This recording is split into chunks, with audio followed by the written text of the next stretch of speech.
আমরা বাংলাদেশে ভালো আছি, আমাদের কোনো সমস্যা নাই। আমাদেরকে আজকে প্রধান উপদেষ্টা মহোদয় ডেকেছেন, আমরা বিভিন্ন সম্প্রদায়ের লোক সেখানে উপস্থিত ছিলাম।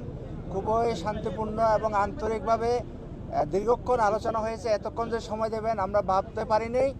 যে আমরা চাই, আমরা ওনার কাছে আবেদন করেছি দেশে সম্প্রীতি যেন বিরাজ থাকে, সকল সম্প্রদায় মানুষ যেন আমরা মিলেমিশে থাকতে পারি।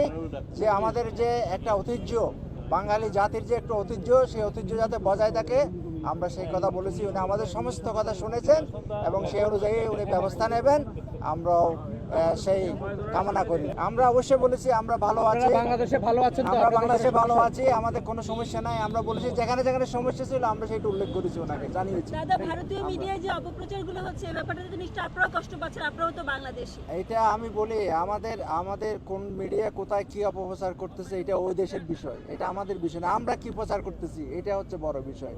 আমরা চাই আমাদের পজিটিভ, আমরা আমাদের দেশের কথায় আমরা প্রচার করবো, যেটা ভালো দিক আমরা সেটা আমরা প্রচার করবো। আমরা এই দেশে ভালো আছি, আমরা শান্তিতে আছি।